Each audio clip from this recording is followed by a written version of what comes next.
안녕하세요, 여러분. 저는 아이 하나 키우는 30대 후반 주부로 얼마 전 이혼했습니다.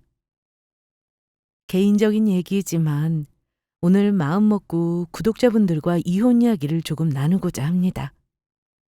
구독자 여러분들 중에서도 미혼 남편이지만 참고 사시는 분들 많으시죠? 그런 분들은 특히나 오늘 제 사연을 잘 들어주시기 바랍니다. 저 역시 남편이 도박이나 폭력, 바람, 아니면 참고 살자는 주의였던 사람이에요. 아이가 있기도 했고, 이혼이 쉽지 않으니 참고 살자. 이번 생은 망했다고 생각하던 사람입니다. 하지만 지금요, 하루라도 빨리 남편과 이혼하지 않은 걸 후회하고 삽니다. 왜 내가 혼자 다 짊어지고 살았을까 하고요. 사람이 말을 안 하고 가만히 있다고 그 공을 누가 알아주느냐 하면 절대 그렇지 않더라고요. 당연한 줄 알고 오히려 더 바라기만 하더라고요. 모르긴 몰라도 아마 우리나라에는 저 같은 상황에 놓인 주부님들이 많으실 겁니다. 그런 분들은 오늘 저의 사연을 꼭 귀 기울여 들어주시고 자신을 위한 선택을 하시길 바라며 사연을 시작해 보겠습니다. 제 삶은 결혼해서 10년간의 세월 동안 늘 허덕대는 삶이었던 것 같아요. 뭐 때문에 허덕대는지는 짐작하시죠? 돈 때문입니다. 늘 미안하다는 말만 되풀이하는 남편, 그리고 매일같이 불어나는 빚더미 속에서 저는 끝없는 불안과 스트레스를 견디며 살았습니다. 사고 뭉친 남편 치닥거리 때문에 제 소중한 30대 인생을 송두리째 도둑맞은 기분입니다. 결혼할 때만 해도 이런 문제가 생길 줄은 당연히 몰랐습니다. 저는 급여는 적어도 안정적인 직장인이었고 남편 역시 결혼할 때는 안정적이고 번듯한 직장이 있었지만 한 직장에 오래 있는 스타일이 아니어서 문제였습니다. 결혼 초반에 남편이 좀 큰 사고를 쳐서 회사를 나올 일이 있었습니다. 그때 우리 딸이 고작 10개월이었고 저는 육아휴직 중이었어요. 어쩔 수 없이 남편 때문에 조기복직을 해야 했죠. 이혼을 진지하게 고민할 때 저를 말린 건 다름 아닌 친정엄마였습니다. 엄마는 그때만 해도 제가 혼자 아이 키우며 사는 것에 굉장히 두려움이 있으셨던 것 같아요. 사실 친정엄마가 혼자 저를 키우셨거든요. 물론 친정엄마가 지금은 그때 이혼 못하게 해서 미안하다고 하시지만요. 그때는 참고 살다 보면 좋은 날은 올 것이고 남편도 저에게 고마워할 거라는 말을 하셨습니다. 아무리 남편이 헛소리해도 너한테 진짜 나쁜 짓 한 것만 아니면 그래도 데리고 살아. 엄마도 너 혼자 키웠지만 세상이란 게 그래. 남편 그늘 없으면 어디 가서 여자는 참 힘들더라. 요즘 세상이 어디 그래? 내가 돈을 못 버는 것도 아닌데 참고 살라는 말이 나와 엄마는? 내가 이렇게 힘들다잖아. 엄마라고 말리고 싶겠니? 근데 우리 은서는 너 은서도 생각해야지. 앞으로 은서 키울 날이 구말리야. 너 혼자 애 키우면서 옆에 도와주는 사람 없으면 얼마나 눈물 나는 줄 알아? 엄마가 아무리 도와준다고 해도 남편만 하겠니? 이서방 저리 사고는 쳤다면 너한테 미안해 하잖아. 미안한 줄도 모르는 사람보다 100배 낫다. 엄마는 저리 말씀하시면서 남편이 허울 뿐이라 해도 있는 거랑 없는 건 천지 차이라며 아이 클 때까지 참고 살라고 하시더라고요.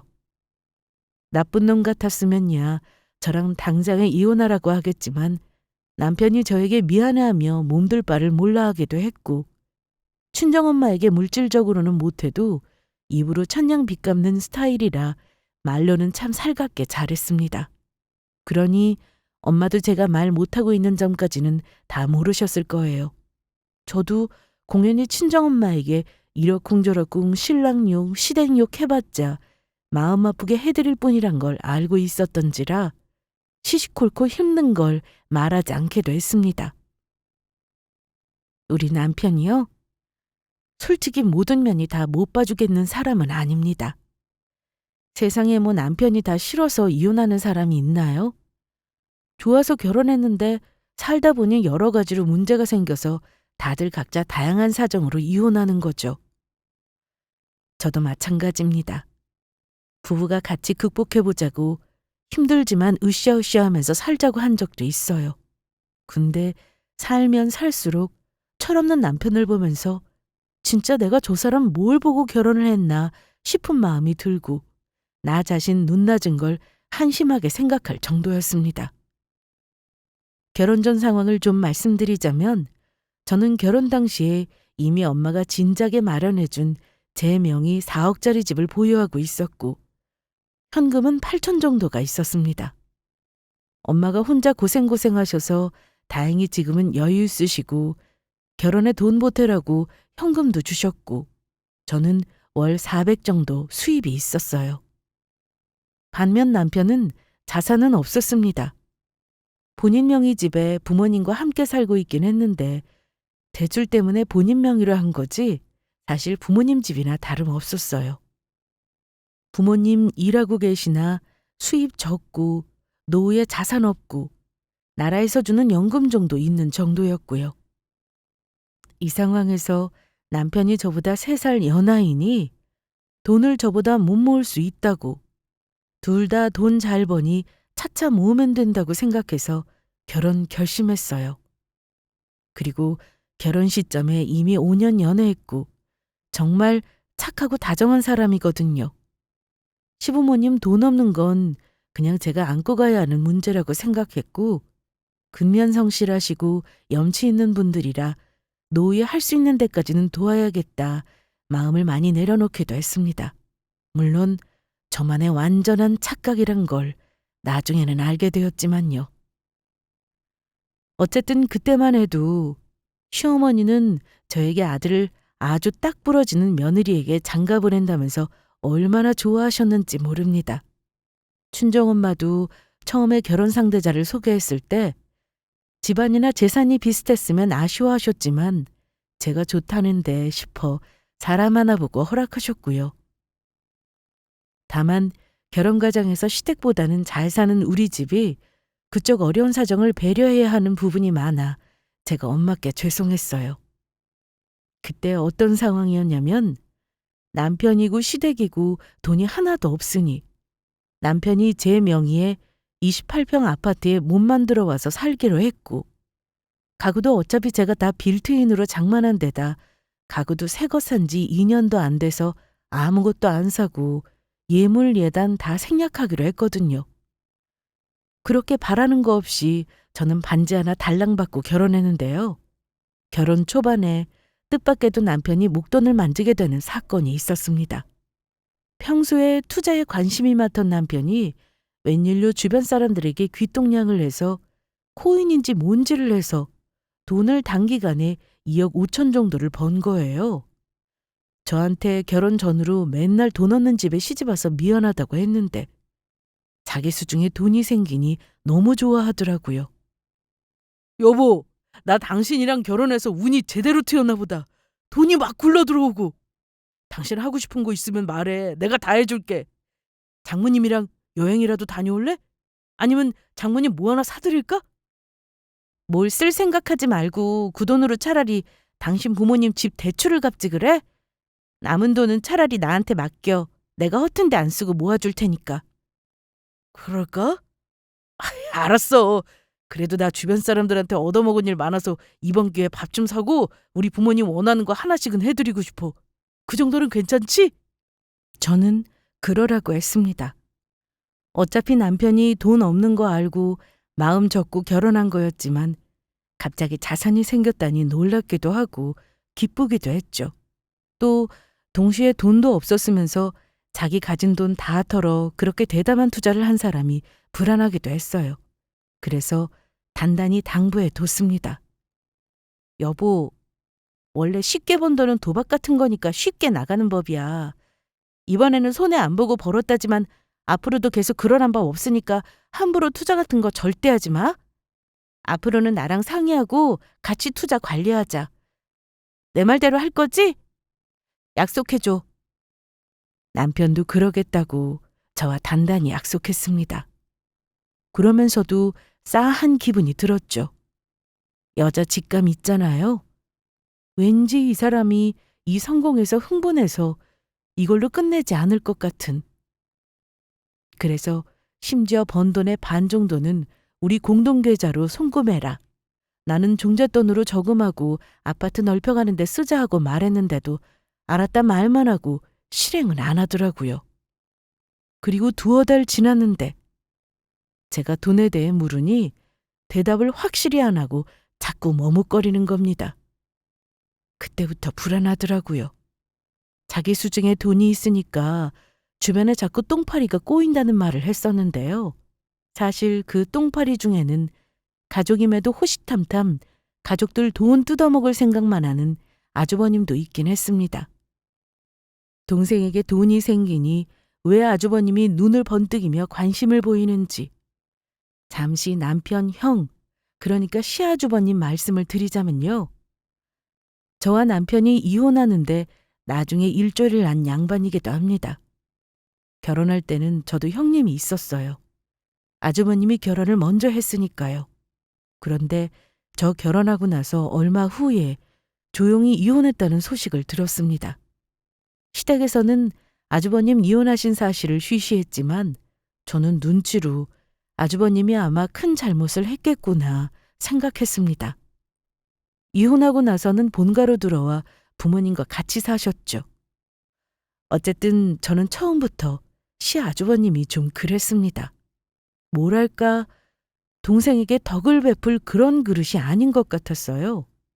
게다가 직장 잡아서 뭔가 성실하게 일하는 모습이 아니라 늘 되지도 않는 사업을 그렇게나 하시는데 제가 결혼 생활하면서 말아먹고 또 개업하고 하기를 거의 몇 번이었습니다.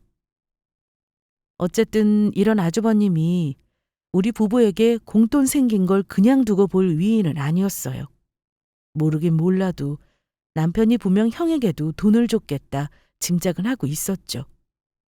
그런데 알고 보니 주변에 다 퍼주고 나서 그 이후에 2달 만에 또 변동성이 큰 자산에 번 돈을 몽땅 투자해서 하나도 남김없이 날렸더군요.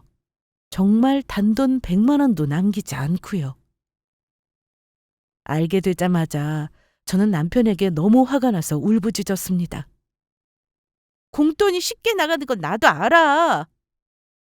근데 그 돈 네 통장에 들어와 있는 동안 당신 부모님께는 몇 천만 원씩 드리고 당신 형한테 돈 주고 친구들한테는 밥 사고 하는 동안 나나 우리 친정 부모님은 눈에 안 들어왔니?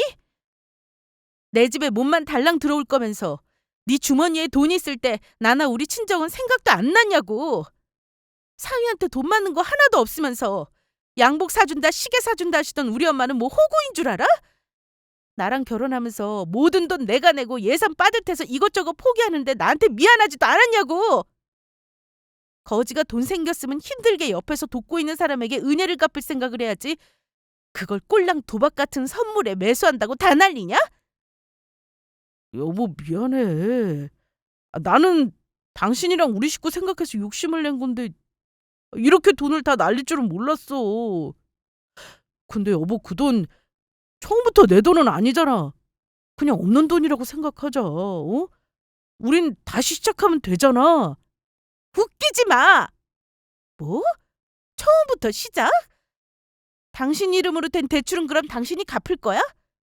내가 어디가 뭐가 부족해서 손발이 하나 없는 것도 아닌데 멀쩡한 얼굴에 학력에 직장 있으면서 내 돈으로 집 가구에 네 부모님 사는 집 대출까지 벌어내주면서 왜 당신이랑 이러고 살아야 하는데. 당신 양심이라는 게 있으면 돈 2억 생겼을 때 그때 입 닫고 바로 공동계좌에 넣거라. 시댁 대출 완납했어야지. 당신 이거 도박병이야. 주변 사람한테 그 돈으로 사람 좋은 척 하더니 그렇게 좋았어? 나는 생각도 안 났냐고! 네, 제가 생각해도 정말 막말을 퍼붓긴 했습니다. 맞는 소리도 있었지만 매우 감정적인 과한 소리도 많았죠. 저런 말은 헤어질 때 퍼붓는 건데 저러고 한두 달 화병 나서 누워있다가 결국 남편한테 모든 경제권을 저한테 넘기고 월급 통장도 제가 관리한다는 각서 받고 공증까지 받았습니다. 그 당시 저는 큰 배신감과 실망을 느꼈지만 사랑하는 사람을 용서하고 다시 시작해보자는 마음으로 남편을 용서했어요. 그런데 그게 마지막일 줄 알았건만 아니더라고요. 결혼 10년 동안 저는 마치 남편 엄마이자 누나 역할을 하며 돌을 닦는 기분입니다. 말씀드렸듯 우리 남편이 못된 사람은 아닙니다. 하지만 착하고 능력 없는 사람과 계속 사는 게 얼마나 속 터지는 일인지 아실 분들은 아실 거예요. 게다가 착하게만 해서 자기 밥그릇 못 챙기기도 하지만 남들한테 뒤통수까지 맞고 다니니 제가 아주 환장할 노릇이었다고 할까요? 제 기준에서는 남편이 가는 곳마다 사고치고 다니는 사고뭉치였습니다. 돈 사고, 술 사고, 패싸움 사고. 사고란 사고는 다 치고 다녔어요. 불쌍한 친구라고 돈도 여러 번 날려먹고 사기도 많이 당하고 오고요. 연애 때는 왜 몰랐을까요? 남편이 아이가 태어나고 나서 잠깐 정신 차린 것처럼 보였어요. 다시 직장으로 돌아가서 열심히 일하는 듯 했죠. 하지만 그건 오래가지 않았어요. 얼마 지나지 않아 또 일을 그만두고 다시 쉬겠다고 하더라고요. 그때부터 저는 항상 불만이었어요. 남편이 언제 다시 일을 그만둘지 모르니까요. 하루는 남편이 저에게 말하더군요. 여보, 나 이제 집에서 주부할 테니까 당신이 돈 좀 벌면 안 될까? 뭐? 지금 둘이 한창 모아놔야 하는데 놀 생각을 하면 어쩌자는 거야? 쓸데없는 말 하지 말고 차라리 더 월급 많이 주는 회사로 이직 준비나 해. 난 남편이 집에서 노는 꼴은 도저히 못 봐. 남편 때문에 정말 말문이 막혔어요. 우리가 둘 다 열심히 일해서 노후를 준비하고 애 잘 키워도 모자랄 판에 집에서 놀 생각을 하다니 너무 실망스러웠습니다. 말은 자기가 주부를 한다고 하지만 그 사람이요? 육아는커녕 살림도 제대로 뭐 할 줄 아는 게 없습니다. 시어머니가 아주 아들 교육을 잘못해놨거든요. 자기 손으로 할 줄 없는 거 제가 살면서 하나하나 가르쳐 놓은 거죠. 어쨌든 남자라는 동물이 아마 믿을 구석이 있으면 더 놀궁리를 하는 존재라는 걸 그때 알았네요. 저는 이럴 때 시어머니가 제 편을 들어주실 줄 알았습니다. 자꾸 직장 그만두고 싶다고 할 때 시어머니에게 아들 정신 차리게 따끔하게 말 좀 해달라고 했죠. 그런데 시어머니는 제 편이 아니더라고요. 정말 믿기지 않겠지만 남편이 그런 말을 할 때마다 시어머니는 항상 남편 편을 들었어요. 예, 남편이 힘들다고 하면 쉬어가는 것도 방법 아니겠니? 요즘 어디 남자만 돈을 버는 세상이야? 네가 좀 고생한다 생각하고 남편 쉬게 해줘. 네?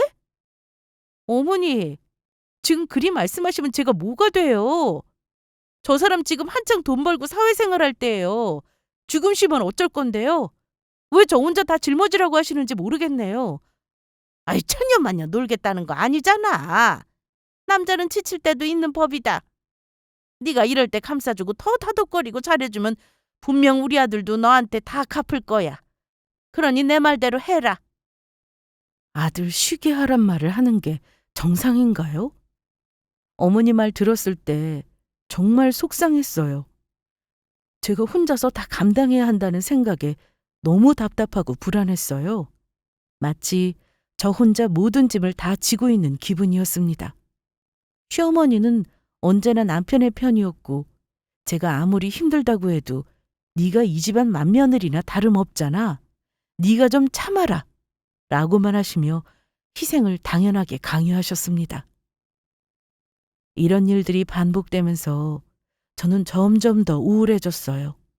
매일같이 남편의 무책임한 태도와 시어머니의 일방적인 편들기에 지쳐갔죠. 아주버님과 형님이 왜 조용히 이혼했는지 알 것 같더라고요. 형님이 없으니 마치 저를 맏며느리라고 생각하시는지 온갖 요구도 많이 하셨습니다. 저에게 모든 걸 기대했죠. 네가 큰 며느리니까 당연히 해야 한다는 말을 들을 때마다 저는 정말로 제 위치가 이 집안에서 어떤 존재인지 혼란스러워졌어요. 때로는 지쳐서 아무런 말도 하지 못하고 그저 참기만 했습니다. 이런 식으로 계속 살아가는 게 맞는 건지, 이 결혼을 유지하는 게 나를 위한 길인지 고민하게 되더군요. 물론 결혼 생활이 어찌 하나부터 열까지 다 나쁘기만 했겠습니까? 저도 우리 딸 태어났을 때는 너무나 기뻤습니다. 가족끼리 여행을 갈 때도 있었고 나름대로 만든 추억도 당연히 있어요. 하지만 그런 소소한 행복을 누리며 사는 일이 생각보다 쉽지 않더라고요. 남편이 제대로 큰 사고를 친 게 바로 그 무렵이었습니다. 잠잠하다 했더니 남편은 제 버릇 개를 못 주고 있더라고요. 결혼 초반 잃은 돈은 애초에 내 돈이 아니라고 생각하고 겨우 넘어갔지만 이번에는 아주 제대로 사고를 쳤더라고요.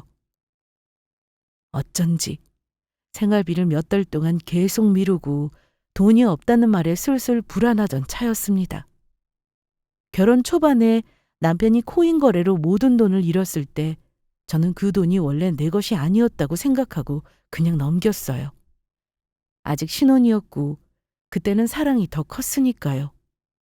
하지만 이번에는 상황이 정말 달랐어요. 몇 개월 동안 생활비를 자꾸 미루더니 어느 날 남편이 돈이 없다고 말했을 때부터 불안해지기 시작했어요.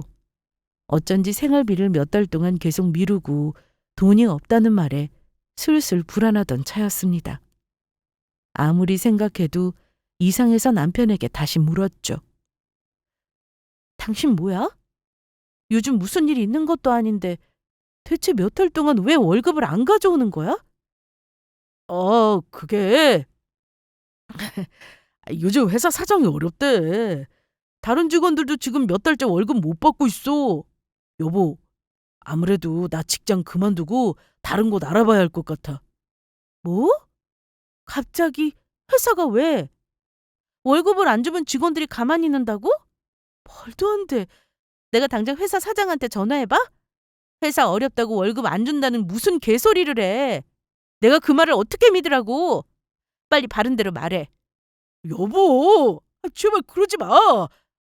일단 이번 한 달만은 한 번만 참아주라. 내가 어떻게든 사정해 볼게. 지금 기회 줄 때 바른 대로 말하는 게 좋을 거야. 거짓말을 거짓말로 덮을 생각 말고 잘 생각해. 저는 회사가 어려워서 월급을 못 받는다는 남편 말이 말도 안 된다고 애초에 생각하고 있었습니다. 그러다가 계속되는 제 추궁에 돌아온 대답은 정말 충격적이었어요. 남편이 수억 원에 달하는 대출을 받아서 투자를 했는데 그 돈을 다 날려버린 거예요. 더 황당한 건 그 돈을 투자한 게 해외 선물인지 뭔지여서 순식간에 다 없어지고 심지어 빚까지 졌다는 겁니다. 그런데 날려먹었다는 액수가 자그마치 억대. 그 말을 들었을 때 저는 정말로 참을 수가 없었습니다. 뭔가 이 인간과 결혼해서 좋은 방향으로 가는 게 아니라 내 인생까지 자꾸 꼬이는 느낌이 들었습니다. 저는 남편이 또 돈 사고를 쳤다는 말에 참지 못하고 그동안 쌓였던 모든 감정이 한꺼번에 터져나왔습니다. 불같이 화를 냈고 당연히 이혼하자는 말도 했습니다. 당신 미쳤구나. 아주 제대로 미쳤어. 나 이제 더 이상은 못 참겠어. 직장도 한 군데 못 다니는 주제에 그동안 겨우 사람 만들어놨더니 그새를 못 참고 또 사고를 쳐? 근데 뭐? 이 돈을 같이 갚자는 거니? 진짜 당신은 인간도 아니야. 꾸저불능이다, 꾸저불능. 그냥 이혼하자.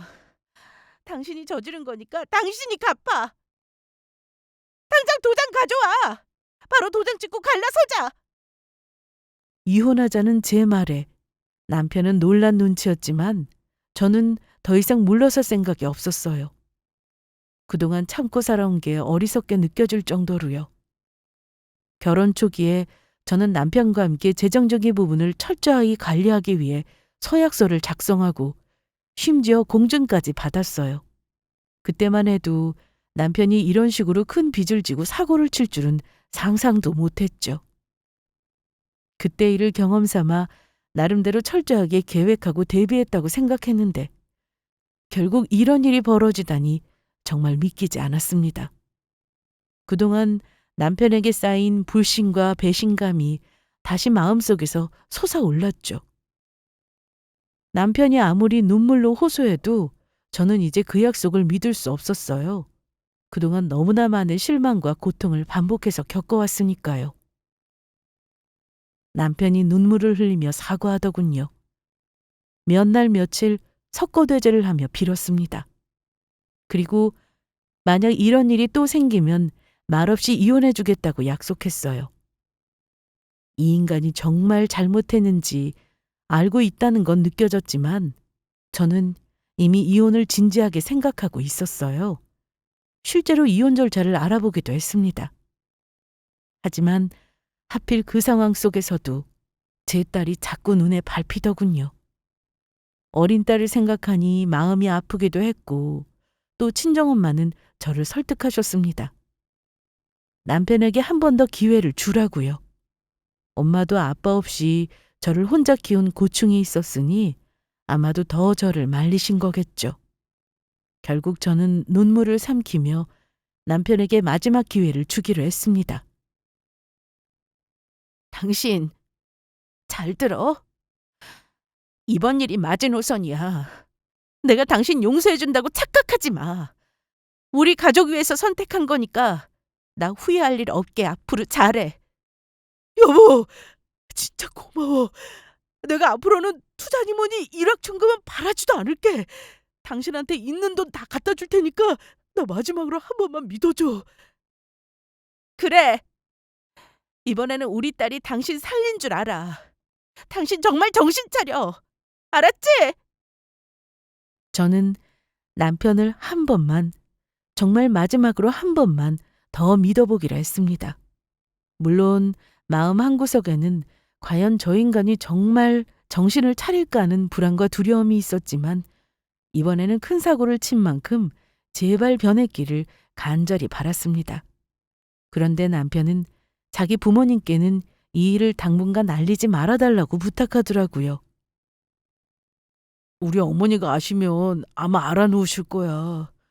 가뜩이나 형도 이혼하고 같이 살면서 힘드신데 나까지 근심 보태고 싶지 않아. 우리 부모님께는 당분간만 비밀로 해주라. 대신 우리 어머니가 당신 힘들게 하면 내가 중간에서 다 쳐낼게. 다른 사람도 아니고 아들이 사고 친 건데 그냥 모르고 계시게 놔두라고? 가뜩이나 어머니 나한테 용돈이니 뭐니 바라는 거 많으신데 앞으로 우리 쪼들리다고 하면 과연 그냥 넘어가실까? 그냥 사실대로 말해. 우리도 힘들다고 해 어머니도 이해하시지. 하지만 남편은 나중에 자기가 직접 말하겠다면서 시간을 달라고 하더라고요. 결국 남편의 간청에 당분간은 시댁에 이 일을 알리지 않기로 했어요. 저는 그래도 남편이 정말로 변하려는 마음이 있다고 믿고 싶었거든요. 그렇게 육아와 살림을 병행하며 남편 빚을 같이 갚으며 지냈습니다. 남편은 정말로 시어머니가 저에게 무리한 요구를 하거나 며느리 돌이니 뭐니 하시며 뭘 바라실 때마다 중간에서 적당히 끊어내긴 했습니다. 당연한 거 아닌가요? 그 정도도 안 하면 그건 인간이 아니죠. 어쨌든 문득문득 내가 지금 뭐 하는 짓인가 하는 억울한 마음이 들었지만 친정엄마 말대로 아이를 보면서 참았습니다. 겨우 이 악물고 참고 살았다는 게 맞는 표현이에요. 그런데 이런 삶을 사는 줄도 모르고 기어이 시어머니까지 일을 보태시더군요. 사실 진짜 문제는 남편뿐만이 아니었어요. 안타깝게도 제가 겨우 마음을 다잡고 하루하루 참고 사는 그 즈음 시댁에서 또 다른 일이 터지고 말았던 겁니다. 그날은 어머니가 기니 할 말이 있다고 하는데 남편이 제 눈치를 보는 겁니다. 뭔가 어머니에게 주워들은 게 있는 게 분명하다 싶었는데 알고 싶지 않았지만 집에까지 들이닥친 어머니를 내칠 수는 없었습니다. 그날 저희 집까지 찾아온 어머니는 아주 어두운 얼굴이었는데요. 저는 얼굴 보자마자 불길한 느낌이 딱 오긴 했습니다. 어쨌든 무슨 일인지는 물어야 할 듯 싶어 어머니께 말했죠. 어머니, 무슨 일인데 주말 아침부터 연락도 없이 오신 거예요? 뭐 안 좋은 일 있으신 건 아니죠? 그러자 어머니는 한숨부터 내쉬더라고요. 아유, 내가 여길 좋은 일로 왔겠니? 좋은 일이면 전화를 하지. 남편은 이미 저와 어머니를 번갈아 보며 눈치를 보고 끼어들 타이밍을 찾고 있는 듯 했는데요. 어머니는 바로 본론을 얘기하시더라고요. 옛 며느리, 지금 큰일이 났지 뭐니. 요즘 네 시숙 말이야. 하는 사업이 잘 안 돼서 여기저기 돈 끌어다가 쓰느라 많이 힘들었어. 근데 이놈이 나한테 말도 없이 급한 마음에 고금리 돈을 썼는가 봐. 이자가 너무 놓아서 감당이 안 됐는지 빚을 빚으로 돌려막다가 결국은 털어놓았지 뭐니. 이자가 너무 많아서 감당이 안 된다고 하더구나. 네가 좀 도와서 그 돈을 갚아주면 안 되겠니? 결국은 돈 얘기더군요. 대체 이 집 식구들은 나한테 돈 맡겨놓은 것 아닌데 왜 이러나 싶었습니다. 어머니, 아주버님이 진 빚을 제가 왜 도와서 갚아요? 저희도 지금 먹고 살기 힘든 거 아시면서 저 그럴 돈 없어요. 얘는? 그래도 너희는 둘이 벌잖아. 당연히 더 형편이 낫지. 그리고 네가 왜 돈이 없어? 너는 집도 있고 차도 있잖아. 나는 네 명이 집도 아니고 그나마 그 집 대출도 껴있어서 방법이 없어 그런다. 어머니, 그 방법은 아주버님이 찾으셔야죠. 제가 찾아 줄 일은 아니에요. 저는 감당 못하니 더 이상 말씀 마세요. 저는 단호하게 거절하는 편이 나을 것 같은 생각에 확실히 싫다고 말했어요. 하지만 어머니는 쉽게 물러설 뿐이 아니었습니다. 가족끼리 1억이냐? 그래서 너는 시아주버님이 힘들다는데 나 몰라라 하겠다는 거야? 왜 방법이 없어? 방법이 있으니 내가 온 거지. 너 집 있잖아. 친정에서 해준 이 집 말이다. 결혼할 때보다 엄청 올랐다며?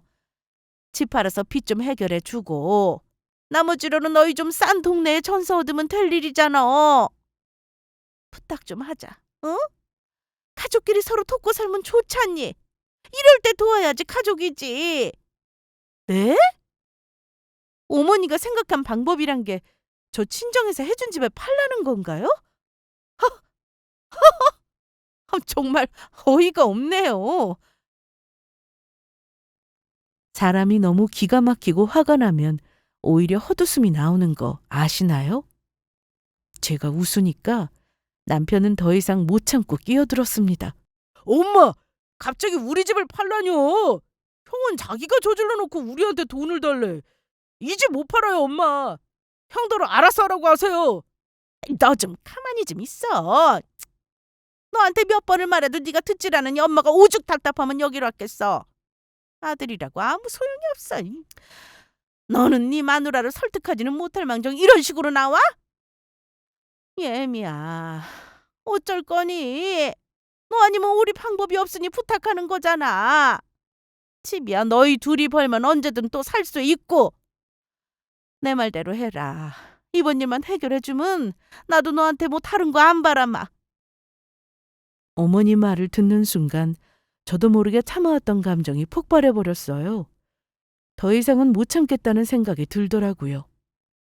시어머니에게 차분하지만 단호하게 말했습니다. 어머니, 다시 말하지만 저는 그 돈 이 집 팔아서 절대 해드릴 마음 없어요. 제가 지금 얼마나 힘든 줄 알고 계세요? 어머니 말 잘 듣는 둘째 아들이 사고 친 거 겨우겨우 참고 감당하고 있는데 이제 어머니 말 안 듣는 큰아들 빚까지 내 집 팔아서 갚아달라니요.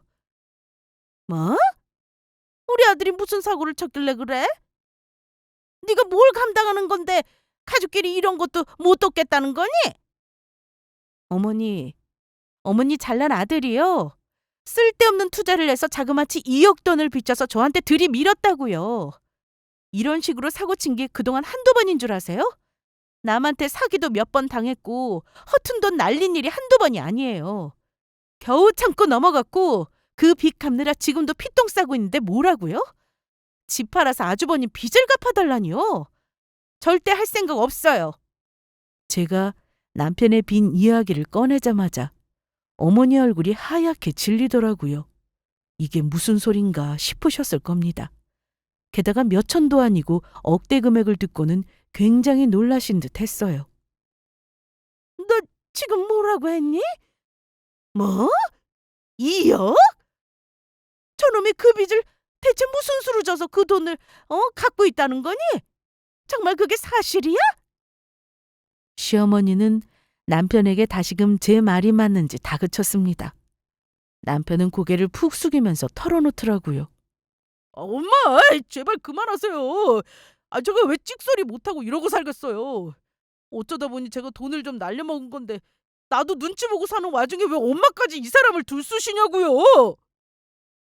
어머니는 남편이 시인하는 말을 듣고는 자리에 털썩 졸도 않은 신용을 하시더라고요.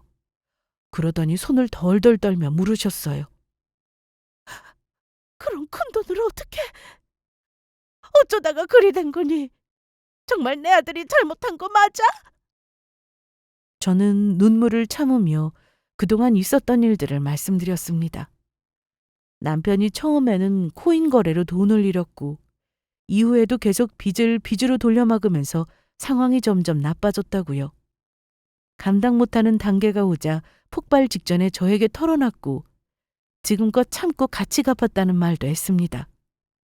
정상적인 사람이라면 자기 아들 때문에 고생하는 며느리에게 미안하다고 해야 정상일 겁니다. 그런데 시어머니는 정상인 범죄의 양반이 아니셨어요. 끝까지 자기 아들만 생각하는 이기적인 사람이었습니다. 저는 속으로 이제 어머니가 미안하다고 하시겠지 라는 작은 기대를 했지만 그런 말은 끝내 들을 수 없었습니다. 대신 어머니는 오로지 집을 팔아야 한다는 말을 반복했습니다. 두 아들 빚을 갚는데 내 집 한 채 팔면 한 방에 해결이라는 어처구니 없는 말씀까지 하시더라고요. 차라리 잘 됐네. 내가 알았으니 더더욱 네 집을 팔아야겠어. 네 집을 팔아서라도 우리 두 아들을 도와줘야 한다. 그래야 우리 집안이 살아. 어머니는 이제 이성을 상실한 듯 했습니다. 저의 상황이나 고통은 전혀 고려하지 않고 자기 아들 둘 빚 갚는 건 내 집 파는 게 해결책이라며 고집을 부리셨습니다. 그 순간 저는 깨달았어요.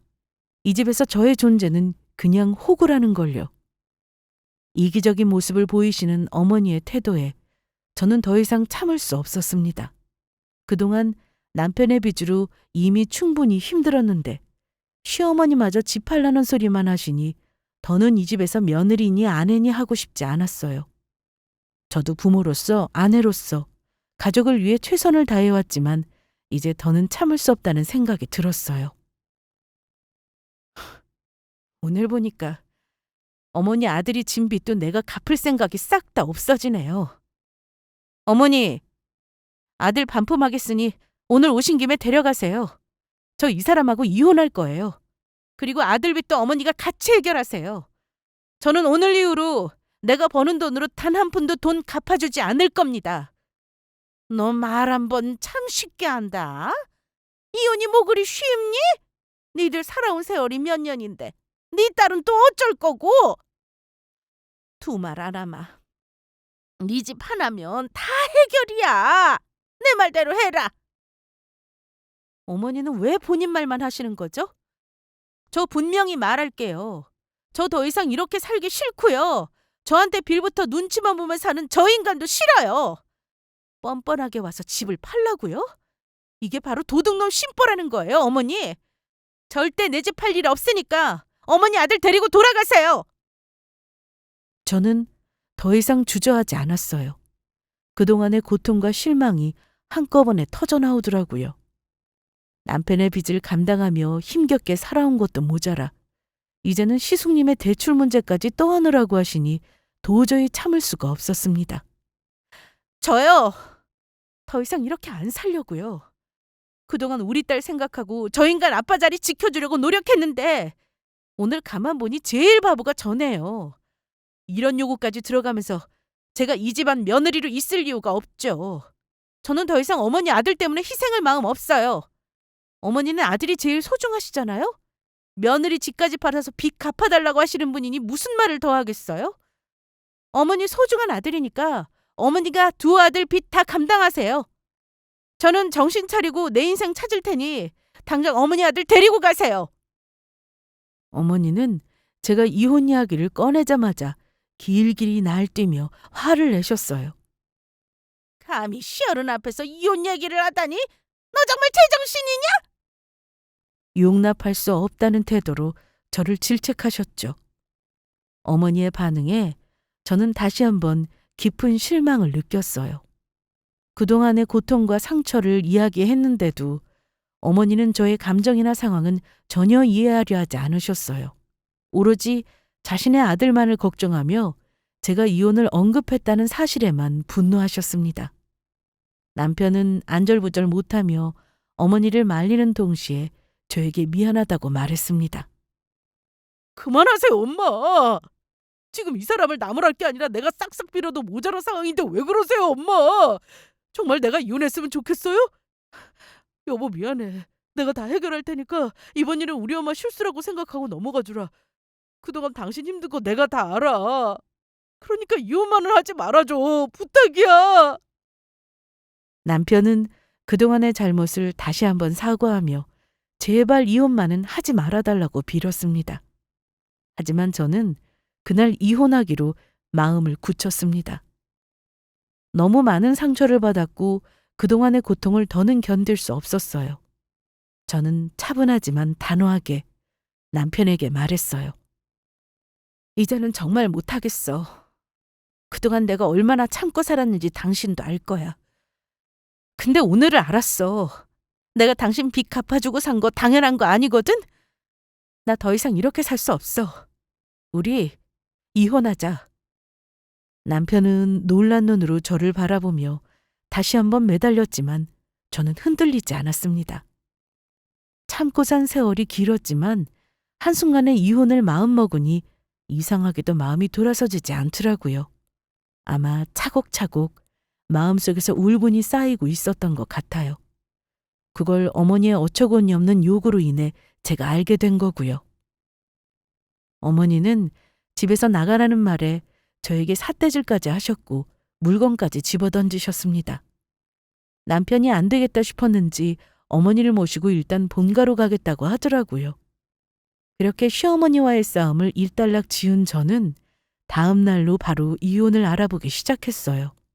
그리고 남편에게도 이혼 의사를 확실히 밝혔습니다.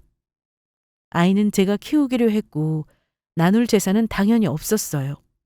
제가 마음만 먹으면 남편이 오히려 저에게 돈을 갚아야 할 상황이었어요.